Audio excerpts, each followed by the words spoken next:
Quand on a démarré des zones dans le Massif central, bon, on ne connaissait pas, des zones qu'on ne connaissait pas. Je me souviens de déplacements pour aller voir les producteurs dans des périodes où il y avait de la neige. Quand le soir, tu ne sais plus sur quelle route tu es en voiture, on se dit comment on fait avec des camions. Donc c'est plein de questions. Mais après, on trouve tellement de producteurs qui étaient depuis longtemps parfois en bio, qui n'étaient pas valorisés.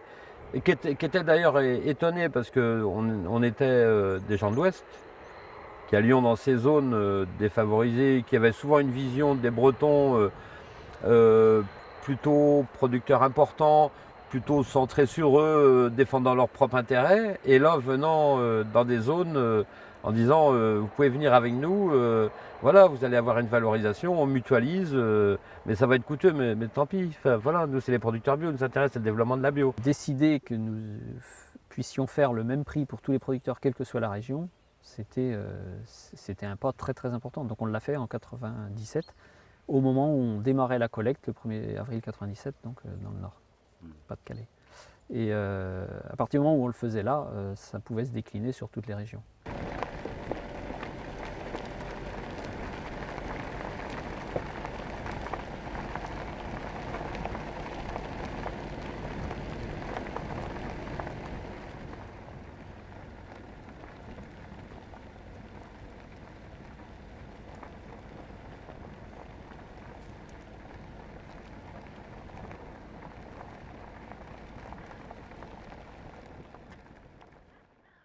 La ferme ici, ça représente quoi? C'est en surface? On a une centaine d'hectares avec 50 vaches laitières et on fait une vingtaine d'hectares de céréales. En bio, ça doit faire plus de 30 ans, quoi, je pense. Je ne sais pas regarder, mais quelque chose d'intéressant, de différent, quelque chose de différent, à mon avis, c'est toujours intéressant. Et c'est motivant quelque part. En plus, il n'y avait pas tout l'encadrement qu'il y a aujourd'hui. Le conseil technique, il n'y en avait aucun. Ce qui est de bien, c'est quand un vendeur venait chez vous, vous disiez que vous étiez en bio, il repartait tout de suite, on était tranquille, quoi. Je crois que c'est par rapport au progrès, c'était un retour en arrière.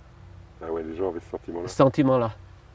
Donc psychologiquement, c'était impossible de revenir en arrière. Il y avait le progrès, il y avait les Bretons qui étaient en avance. Ici, c'était vachement important, ici, les Bretons qui étaient en avance. Il fallait suivre ce modèle-là. Et puis, ce faisait entrefaite, et ben, donc j'ai un coup de fil un jour de producteurs de Loire-Atlantique en disant voilà, et ben, on collecte, peut-être on se rapproche un petit peu de chez vous, là. Est-ce que ça vous intéresserait? Est-ce que ce serait possible? Est-ce que... Dans les téléphones à ma femme, elle dit voilà, on est dans l'Aveyron, on arrive, est-ce qu'on peut coucher? Je suis arrivé le soir, elle m'a dit oui, il y a des gus qui ont téléphoné, ils arrivent à 3, ils veulent coucher, on ne les connaît pas, et tu as dit oui. Et ben, il y a quelque chose de bizarre là. Et c'est pas par hasard, quoi. Les choses ne sont pas par hasard et elles sont faites comme ça. Le fait que ce soit des producteurs en bio, enfin, il y a des choses qui ont passé en dehors du côté collecte, du côté valorisation, c'était autre chose qui a passé. Il n'y avait pas que mon exploitation, il n'y avait pas que valoriser, il y avait le développement un petit peu de la bio en général et qui pouvait apporter ça. Et donc là, c'était une structure pour moi de producteurs dynamiques qui n'avaient pas peur.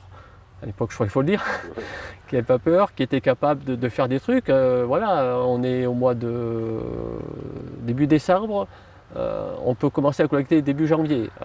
Ouais. Problème de quotas, problème de camions, problème logistique, il y a tout ça quoi, dans une région. Peur de rien, quoi. Peur de rien, voilà. Donc il y a peut-être ce côté un petit peu qui, je me dis, peut-être y aller avec ces gars-là, ils ont du bouillon, voilà.